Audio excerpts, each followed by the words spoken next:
Hello my dear friends, once again most welcome everyone. एक बार फिर से आप सभी दोस्तों का आज के हमारे इस समसामयिक घटना चक्र परिवार की तरफ से चलाया जा रहा है पेन पॉइंटर सेशन में आप सभी लोगों का मैं अंकुर शुक्ला स्वागत करता हूं। आज हम लोग डिस्कस करने वाले हैं अपने इस सेशन के सारे मोस्ट इंपॉर्टेंट क्वेश्चन के बारे में डेली एनालिसिस में, जो आपके डेली करंट अफेयर से संबंधित हो। ठीक है, उनके बारे में हम डिस्कस करेंगे, तो सारे लोग जल्दी से तैयार हो जाइए आज के सेशन के लिए। फिर हम लोग बढ़ते हैं अपने सेशन की तरफ और डिस्कस करते हैं सारे मोस्ट इंपॉर्टेंट क्वेश्चन। आइए बढ़ते हैं अपने आज के सेशन में और पहला क्वेश्चन आपके सामने है। चलिए, पहला हमारा क्वेश्चन क्या है डियर? राष्ट्रीय व्यवहार, कौन सा? राष्ट्रीय व्यवहार परिवर्तन।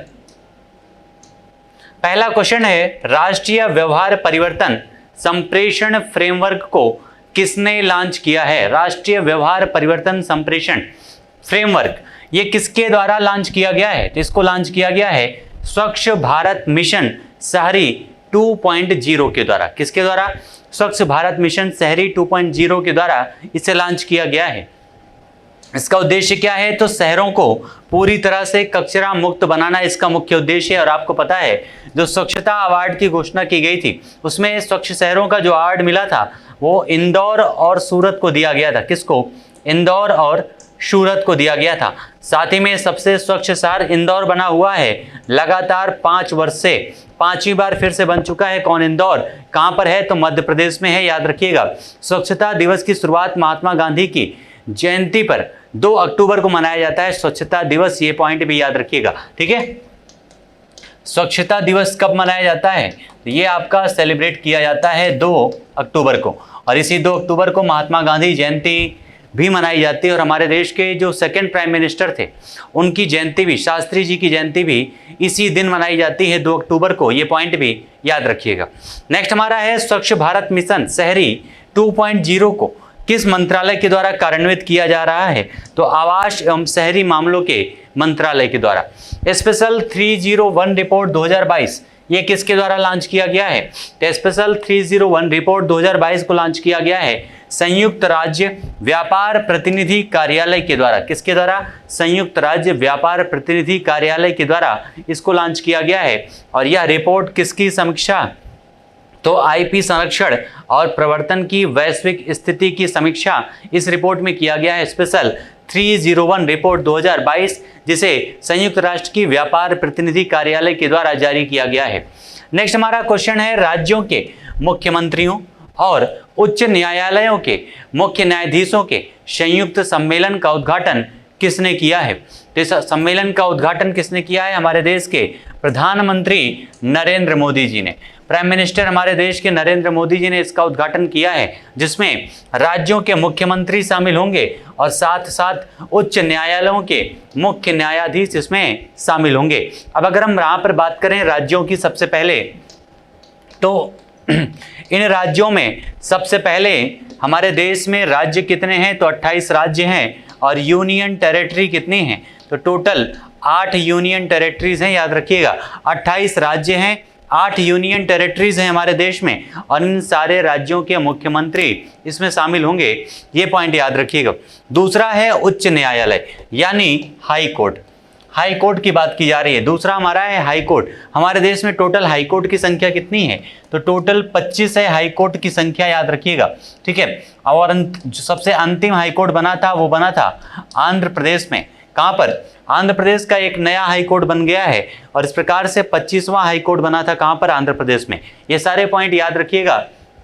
उच्च न्यायालय और मुख्यमंत्री सारे इसमें शामिल होंगे। हाई कोर्ट की संख्या 25 है हमारे देश में, राज्यों की संख्या 28 है, यूनियन टेरिटरी 8 हैं, और उन सारे राज्यों के मुख्यमंत्रियों के नाम आपको याद होना जरूरी है। ये तो कॉमन सारी चीजें हैं कि हमारे राज्य, हमारे देश में जो भी राज्य हैं उनके राजधानी, उनके मुख्यमंत्रियों के नाम, वहाँ के जो भी लोकल डांस हैं या फिर जो भी चीज़ें हैं, ये सारी चीज़ें तो कॉमन चीज़ें हैं जो हमेशा आपको आपके माइंड में रहना जरूरी है। ठीक है, इसका आयोजन कहाँ पर किया गया है? तो नई दिल्ली में इसका आयोजन किया गया है। नई दिल्ली में भी जो एक प्रकार से यूनियन टेरिटरी है और हमारे देश की राजधानी भी है। यहाँ पर इस समय मुख्यमंत्री कौन है? तो उनका नाम है अरविंद केजरीवाल। कहाँ? क्या नाम है? तो अरविंद केजरीवाल। इसी नई दिल्ली में एक बिल्डिंग है जिसका नाम है हैदराबाद हाउस। यहां से क्वेश्चन कई बार पूछा जाता है क्योंकि ज्यादातर जो विदेशी जो हेड आते हैं हमारे देश में, वो प्राइम मिनिस्टर, राष्ट्रपति या फिर कोई विदेश या फिर हमारे जो विदेश आपके देश हैं उनमें अगर कोई मंत्री शामिल होता है या कोई बड़ी मीटिंग होती है तो वो इसी हैदराबाद हाउस में होती है। और तब ये क्वेश्चन कई बार पूछा गया है कि अभी हाल ही में एक मीटिंग संपन्न हुई है जिनका बैठक जो है हैदराबाद हाउस में किया गया है। और ये हैदराबाद हाउस है कहाँ पर? तो ये दिल्ली में है। ये काफ़ी कन्फ्यूजन करता है, तो ये याद रखिएगा कहाँ पर? नई दिल्ली में। नेक्स्ट हमारा है pink lady food photographer of the year 2022 का अवार्ड किसको प्राप्त हुआ है? तो ये प्राप्त हुआ है देवदत्त चक्रवर्ती को। किसको? देवदत्त चक्रवर्ती को ये अवार्ड प्राप्त हुआ है। नाम क्या है? Pink lady food photographer of the year 2022 का पुरस्कार। और अगला हमारा है ब्रह्मोस मिसाइल के एंटी शिप संस्करण का सफल परीक्षण कहां से किया गया है? तो ये किया गया है अंडमान निकोबार से।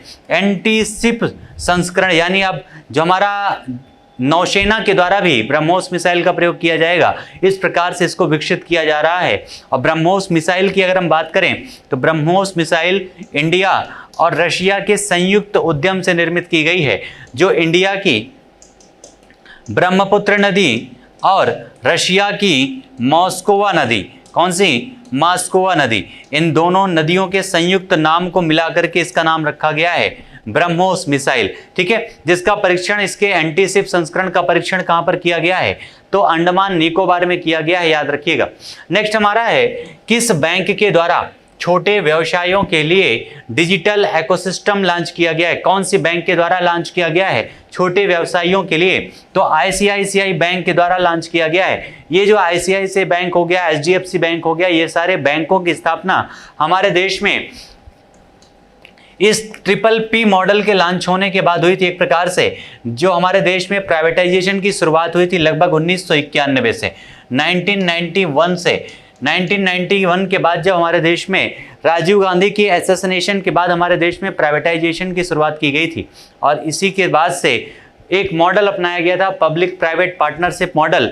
और इसी के तहत जो है हमारे देश में कई सारे प्राइवेट बैंकों की भी स्थापना की गई थी। और इनमें से एक बैंक है आईसीआईसीआई बैंक के द्वारा, जिसके लिए छोटे व्यवसायियों के लिए डिजिटल इकोसिस्टम लॉन्च किया गया है, जिसके द्वारा। नेक्स्ट हमारा है भारत के किस पूर्व परमाणु वैज्ञानिक का भी हाल ही में निधन हो गया है? तो उनका नाम है अरुण कुमार भादुरी। नाम क्या है? अरुण कुमार भादुरी का भी हाल ही में निधन हुआ है, जो एक प्रकार से किस क्षेत्र से संबंधित है? तो परमाणु वैज्ञानिक है, याद रखिएगा। उसके अलावा हमारे देश में अगर हम बात करें रक्षा क्षेत्र या परमाणु क्षेत्र से संबंधित जो संस्थान है वो कौन कौन से हैं? तो उनमें सबसे प्रमुख नाम आता है इसरो का। कौन सा? इसरो यानी इंडियन स्पेस रिसर्च ऑर्गेनाइजेशन, जो हमारे भारत की सबसे बड़ी अंतरिक्ष एजेंसी है इसरो। इसी के द्वारा इसकी स्थापना 1969 में हुई थी और हेडक्वार्टर है बेंगलुरु में। कहाँ पर? बेंगलुरु में हेडक्वार्टर है, जिसके अभी हाल ही में हेड बनाए गए हैं पी सोमनाथ। कौन? तो पी सोमनाथ को इसका हेड बनाया गया है, याद रखिएगा, इसरो का। उसके अलावा दूसरा है डीआरडीओ। कौन सा? डीआरडीओ, जिसकी स्थापना 1958 में हुई थी। और इसी 1958 में अमेरिका में नासा की स्थापना की गई थी। तो इस प्रकार से 1958 में इसकी स्थापना हुई थी, डीआरडीओ यानी डिफेंस रिसर्च डेवलपमेंट ऑर्गेनाइजेशन। और इसका हेडक्वार्टर कहां पर है? तो दिल्ली में। हेडक्वार्टर कहां पर है? तो दिल्ली में इसका हेडक्वार्टर है डीआरडीओ का। उसके अलावा एक आपका है HAL। कौन सा? HAL यानी हिंदुस्तान एरोनॉटिक्स लिमिटेड, जो एक प्रकार से हमारे देश में वायुसेना से संबंधित महत्वपूर्ण उपकरणों का निर्माण करती है HAL के द्वारा।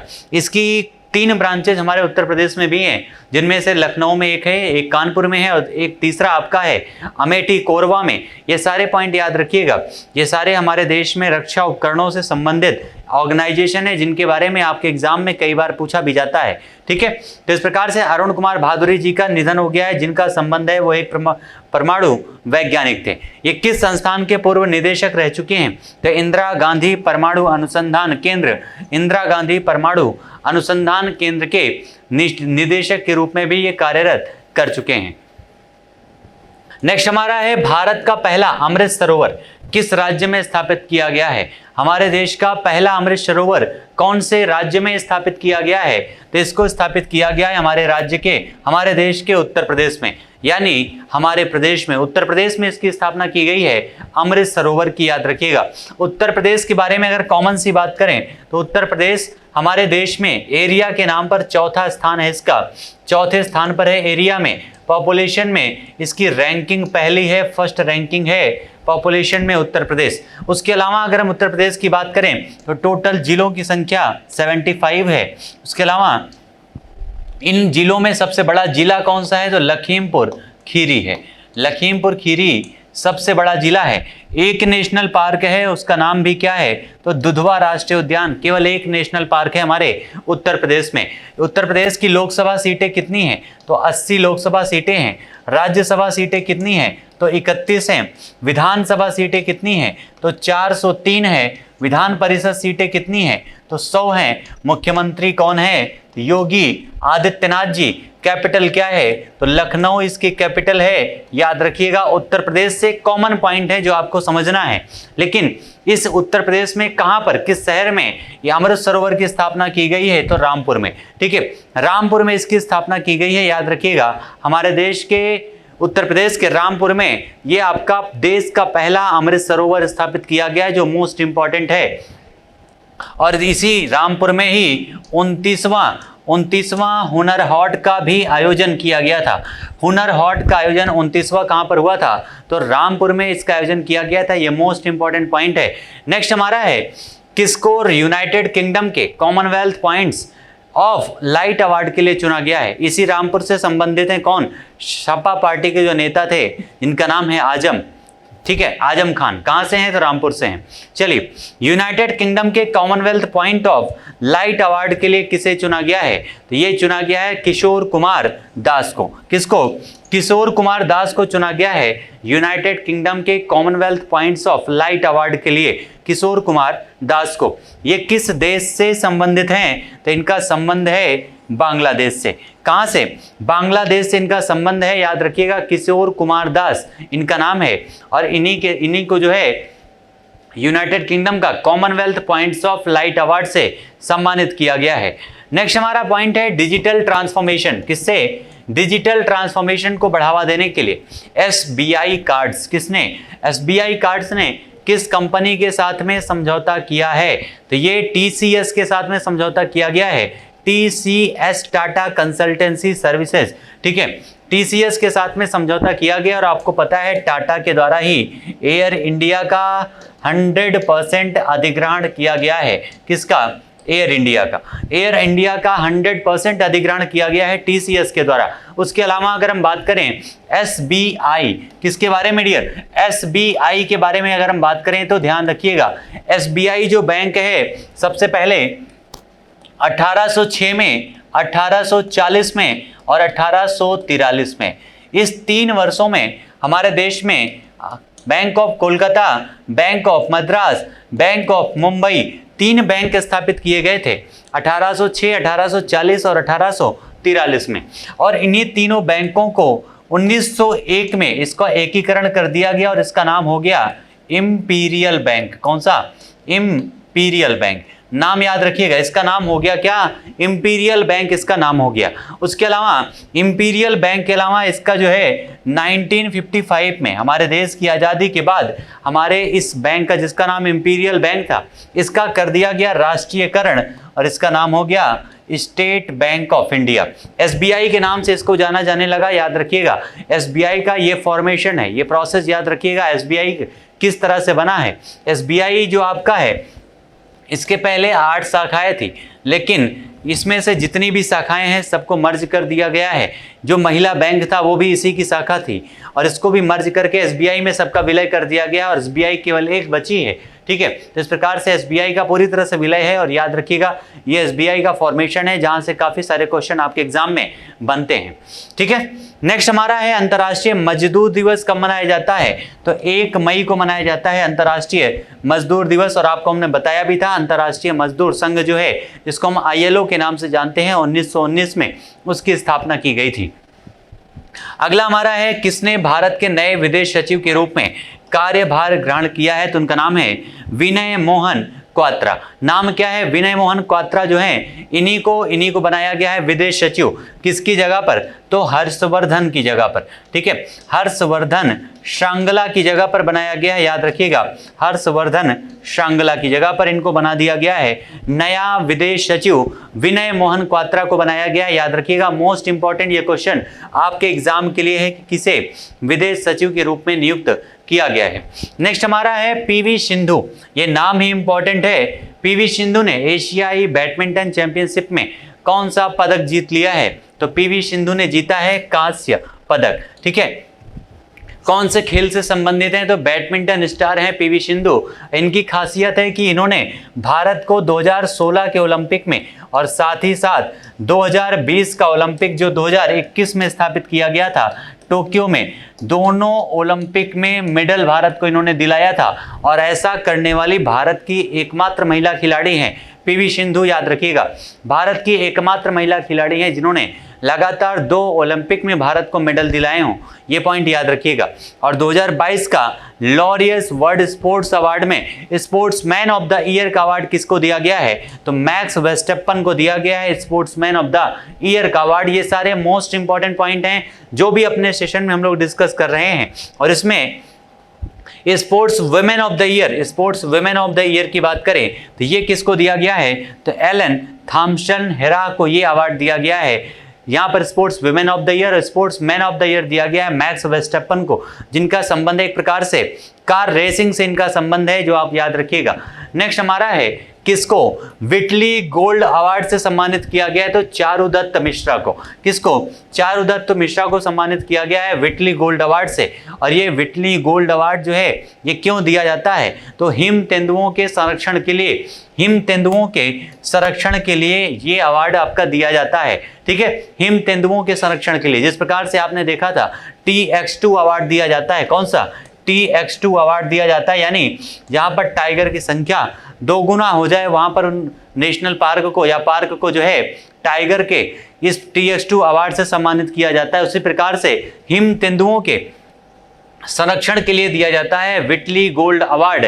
और अभी हाल ही में आपका TX2 अवार्ड जो है किसको दिया गया है? ये कमेंट में आंसर बताइएगा। आपको ऑप्शन भी देते हैं। यहाँ पर तमिलनाडु का एक पार्क है, तमिलनाडु में है वो पार्क जिसको दिया गया है TX2 अवार्ड। कमेंट में आंसर करके सारे लोग बताइएगा। चलिए नेक्स्ट हम बढ़ते हैं अपने पॉइंट पर। किस संस्थान ने राष्ट्रीय पाठ्यचर्चा की रूपरेखा के लिए मंडेट डॉक्यूमेंट्री लॉन्च किया है? तो ये केंद्रीय शिक्षा मंत्रालय के द्वारा मंडेट डॉक्यूमेंट्री लॉन्च किया है केंद्रीय शिक्षा मंत्रालय ने राष्ट्रीय पाठ्यचर्चा के लिए।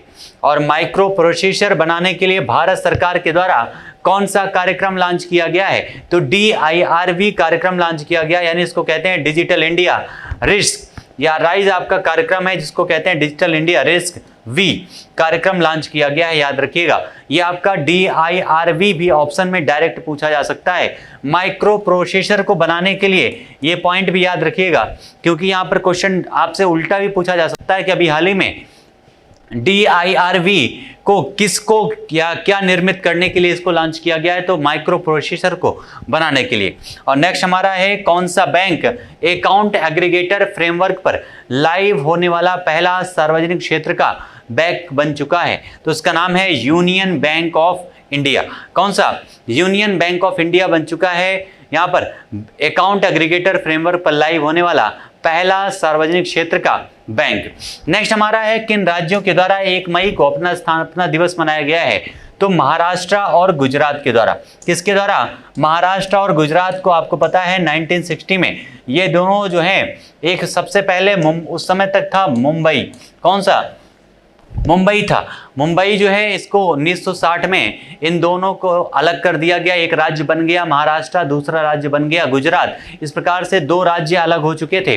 और 1 मई को जो है ये स्थापना दिवस मनाई गई है महाराष्ट्र और गुजरात की। ये पॉइंट याद रखिएगा, महाराष्ट्र और गुजरात दोनों एक ही दिन अलग हुए थे, यानी एक ही जगह से अलग हुए थे। इस वजह से इनकी स्थापना दिवस सेम है। 1 मई को 1960 में इनका जो है पृथक्करण किया गया था। नेक्स्ट हमारा है हाल ही में किसके द्वारा ग्लोबल पाटीदार बिजनेस समिट का उद्घाटन किया गया है? तो प्रधानमंत्री नरेंद्र मोदी जी के द्वारा। किसके द्वारा? हमारे देश के प्राइम मिनिस्टर नरेंद्र मोदी जी के द्वारा ये आपका पाटीदार बिजनेस समिट का उद्घाटन किया गया है। नेक्स्ट हमारा पॉइंट है जीपीबीएस 2022 का मुख्य विषय क्या रखा गया है? तो आत्मनिर्भर समुदाय से आत्मनिर्भर गुजरात एवं भारत, इसका थीम रखा गया है। और इस शिखर सम्मेलन का उद्देश्य क्या है? तो पाटीदार समुदाय के भीतर छोटे, मध्यम और बड़े उद्यमों को एक साथ ला करके शिक्षित युवाओं को प्रशिक्षण और रोजगार संबंधी सहायता प्रदान करना इसका मुख्य उद्देश्य रखा गया है। नेक्स्ट हमारा है हाल ही में कृषि तथा किसान कल्याण सहयोग मंत्रालय के सहयोग से किस मंत्रालय के द्वारा किसान भागीदारी प्राथमिकता हमारी कार्यक्रम का आयोजन किया जा रहा है, अभियान लॉन्च किया गया है? तो मत्स्य पशुपालन एवं डेयरी मंत्रालय के द्वारा। किसके द्वारा? मत्स्य पशुपालन एवं डेयरी मंत्रालय के द्वारा इसको लॉन्च किया गया है। आपको पता है 2019 में रिपोर्ट लॉन्च हुई है, पशु रिपोर्ट। कौन सा? पशु गणना रिपोर्ट। पशु गणना रिपोर्ट याद रखिएगा, इससे क्वेश्चन आपके एग्जाम में बहुत सारे पूछे जाते हैं। ये पशु गणना रिपोर्ट प्रति 5 वर्ष पर इसको जारी किया जाता है और सबसे पहली बार इसको जारी किया गया था 1919 में। ठीक है, 1919 में सबसे पहली बार जारी किया गया था। इस प्रकार से 20वीं पशुगणना रिपोर्ट 20वां इसका संस्करण जारी किया गया है मत्स्य या आपका पशुपालन का। ठीक है, इसमें पशुओं की गणना, दुग्ध उत्पादन में भेड़ों की संख्या या फिर जितने भी आपके मवेशी हैं उन सारे संख्या में क्या वृद्धि हुई है, कितनी कमी हुई है, उन सारी चीज़ों के बारे में उस रिपोर्ट में चर्चा की गई है। ठीक है, तो इस प्रकार से आंसर क्या हो जाएगा? मत्स्य पशुपालन एवं डेयरी मंत्रालय के द्वारा। और मत्स्य में अभी हमने पढ़ा था चाइना जो है पूरी दुनिया में पहले स्थान पर है और हमारे देश में दुग्ध उत्पादन सबसे ज़्यादा होता है। दुग्ध उत्पादन में भारत पहले स्थान पर है और इस दुग्ध उत्पादन में भी उत्तर प्रदेश शीर्ष पर है। आइए बढ़ते हैं नेक्स्ट पॉइंट पर कि हाल ही में एकीकृत चुनाव परिसर का उद्घाटन कहां पर किया गया है? एकीकृत चुनाव परिसर का उद्घाटन कहां पर किया गया है? तो नई दिल्ली में इस परिसर का उद्घाटन किया गया है, चुनाव परिसर का। ठीक है, चुनाव परिसर का उद्घाटन किया गया है कहां पर? तो नई दिल्ली में किया गया है। हमारे देश में संविधान के आर्टिकल 324 से लेकर के 330 तक में इसका उल्लेख किया गया है चुनाव से संबंधित चीज़ों का। और इस परिसर का उद्घाटन किसने किया है? तो जो मुख्य चुनाव आयुक्त थे जिनका नाम है सुशील चंद्रा, उन्हीं के द्वारा जो है इसका उद्घाटन किया गया था। याद रखिएगा, सुशील चंद्रा के द्वारा। नेक्स्ट हमारा पॉइंट है हाल ही में फिर से राष्ट्रीय अल्पसंख्यक आयोग का अध्यक्ष किसको नियुक्त किया गया है? नया अल्पसंख्यक अध्यक्ष इसका जो है दोबारा इनको नियुक्त किया गया है राष्ट्रीय अल्पसंख्यक आयोग का अध्यक्ष। इसके पहले भी यही थे, इकबाल सिंह लालपुरा, लेकिन फिर से इन्हीं को बना दिया गया है राष्ट्रीय अल्पसंख्यक आयोग का नया अध्यक्ष। राष्ट्रीय अल्पसंख्यक आयोग की स्थापना कब किया गया था? तो 1992 में। इसी 1992 में हमारे देश में सेबी की स्थापना भी हुई थी। याद रखिएगा, सेबी यानी security and exchange board of India की स्थापना भी इसी 1992 में ही की गई थी। ठीक है, और इसकी स्थापना भी 1992 में किया गया था। राष्ट्रीय अल्पसंख्यक आयोग के प्रथम अध्यक्ष कौन थे? तो मोहम्मद सरदार अली खान। नाम क्या था? मोहम्मद सरदार अली खान इनका नाम था। और इस समय कौन है? इकबाल सिंह लालपुरा इसके अध्यक्ष बनाए गए हैं। अगला हमारा है हाल ही में उन्नत भारत अभियान 2.0। उन्नत भारत अभियान 2.0 ने सफलतापूर्वक कितने वर्ष को लॉन्च किया है? कितने वर्ष इसके पूरे हो गए हैं? कौन सा? तो उन्नत भारत अभियान, इसके कितने वर्ष पूरे हो चुके हैं? तो 4 वर्ष इसके पूरे हो चुके हैं। याद रखिएगा, उन्नत भारत अभियान के 4 वर्ष पूरे हो गए हैं। ये काफ़ी इंपॉर्टेंट है, यहाँ से आपके एग्जाम में ये क्वेश्चन काफ़ी ज़्यादा बचे हैं, याद रखिएगा। ठीक है, उन्नत भारत अभियान। चलिए नेक्स्ट हमारा क्या है? इस अभियान का उद्देश्य क्या है डियर? इसका उद्देश्य है ग्रामीण विकास प्रक्रियाओं में आमूलचूल परिवर्तन लाना। इसका मुख्य उद्देश्य है इस उन्नत भारत अभियान के। ये जो उन्नत भारत अभियान 2.0 है, इसका शुभारंभ कब किया गया था? तो इसका शुभारंभ किया गया था 2018 में। इस प्रकार से इसके कितने वर्ष हुए हैं? 4 वर्ष हुए हैं। और ग्रामीण विकास परियोजनाओं में जो विकास क्रम है उसमें तेजी लाना, उन प्रक्रियाओं में परिवर्तन लाना ही इसका मुख्य उद्देश्य रखा गया है।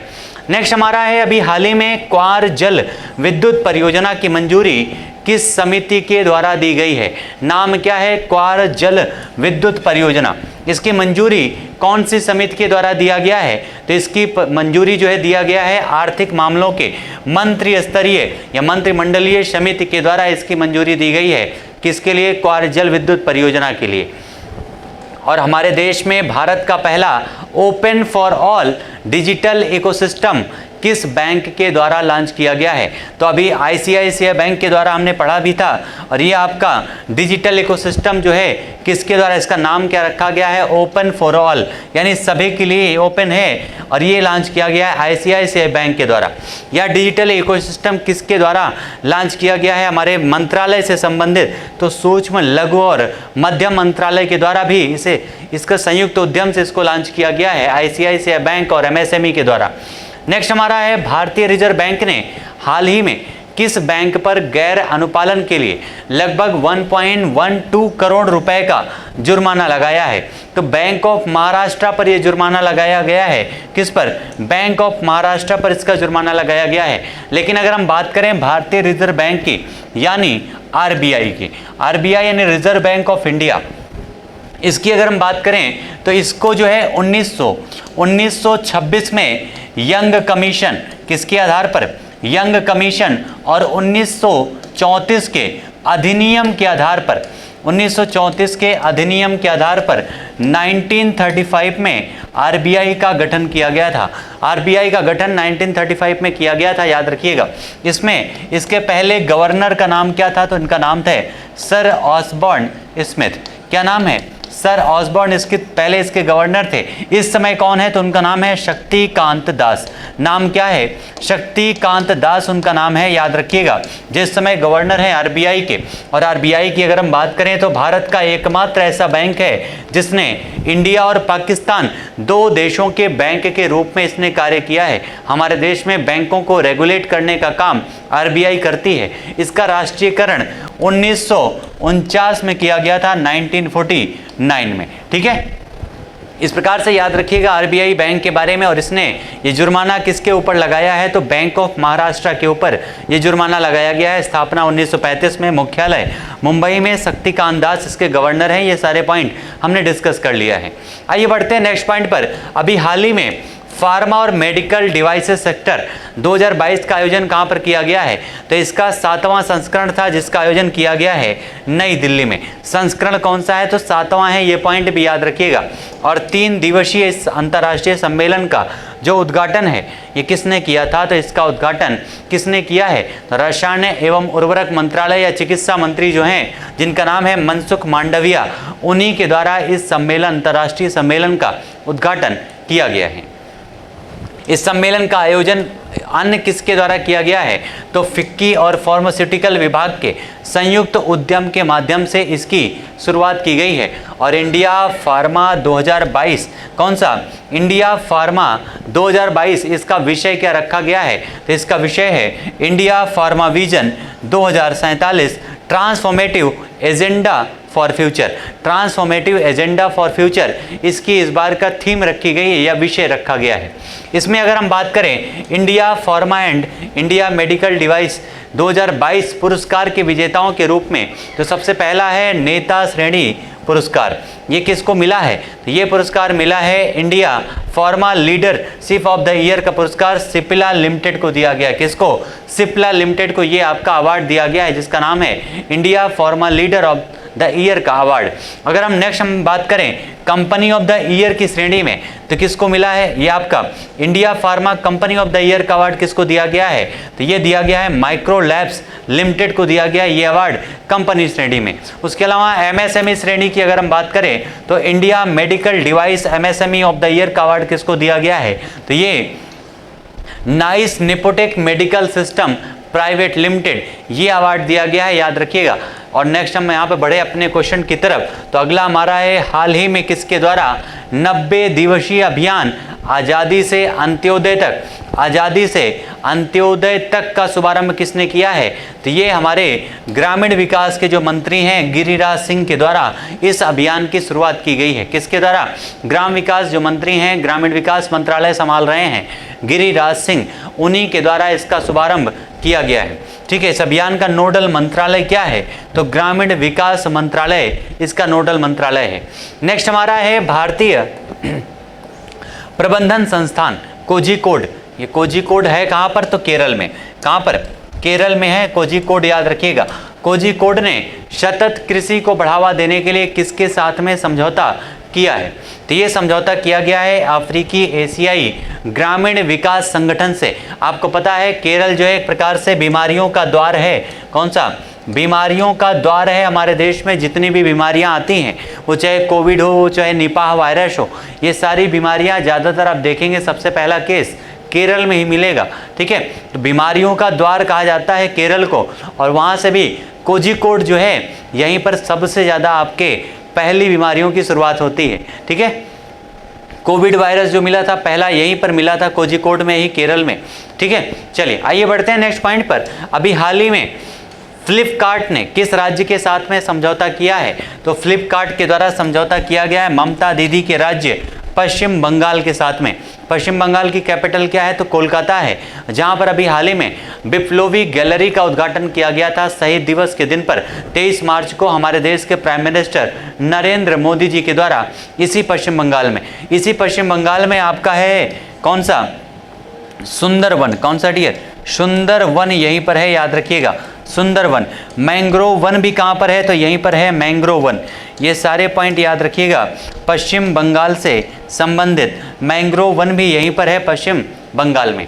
नेक्स्ट हमारा यह समझौता जो है किस लिए किया गया है? तो बंगाल के कारीगरों, बुनकरों, हस्तशिल्प निर्माताओं को समर्थन देने के लिए ये समझौता किया गया है। अगला हमारा है अंतर्राष्ट्रीय नृत्य दिवस प्रतिवर्ष किस तारीख को मनाया जाता है? अंतर्राष्ट्रीय नृत्य दिवस कब मनाया जाता है? तो ये सेलिब्रेट किया जाता है 29 अप्रैल को मनाया जाता है अंतर्राष्ट्रीय नृत्य दिवस। और पहली बार अंतर्राष्ट्रीय नृत्य समिति के द्वारा इसे कब मनाया गया था? फर्स्ट टाइम इसको पहली बार मनाया गया था 1982 में 29 अप्रैल को। इसी 1982 में हमारे देश में नाबार्ड बैंक की भी स्थापना किया गया था। नाबार्ड बैंक की, नाबार्ड का मतलब समझते हैं, ये एक प्रकार से कृषि को समर्थित बैंक है, पूरी तरह से कृषि को समर्पित बैंक है नाबार्ड, जिसका फुल फॉर्म होता है national bank for agriculture and rural development, जिसकी स्थापना 1982 में कृषि क्षेत्रों में विकास के लिए किया गया था। नेक्स्ट हमारा है यहाँ पर इस प्रकार से आज के जितने भी मोस्ट इंपॉर्टेंट क्वेश्चन बनते थे हमारे, वो सारे क्वेश्चन यहाँ पर कंप्लीट होते हैं आज के सेशन में। उम्मीद करते हैं सारे पॉइंट आप लोगों को समझ में आए होंगे। जो भी वन लाइनर सेशन में हम लोगों ने आज डिस्कस किया है, हमारे सारे पॉइंट वन लाइनर में रहते हैं ताकि आपको कम समय में ज़्यादा से ज़्यादा क्वेश्चन हम लोग डिस्कस कर सकें अपने करंट अफेयर से संबंधित, और आपके एग्जाम में करंट अफेयर टॉपिक से एक भी क्वेश्चन छूटने न पाए, ऐसा उद्देश्य हमारा रहता है।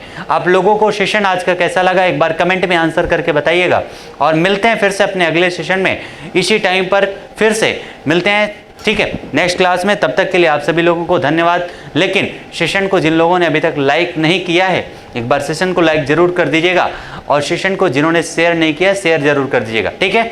मिलते हैं अपने अगले सेशन में, तब तक के लिए आप सभी लोगों को thank you so much all my dears, thank you so much everyone.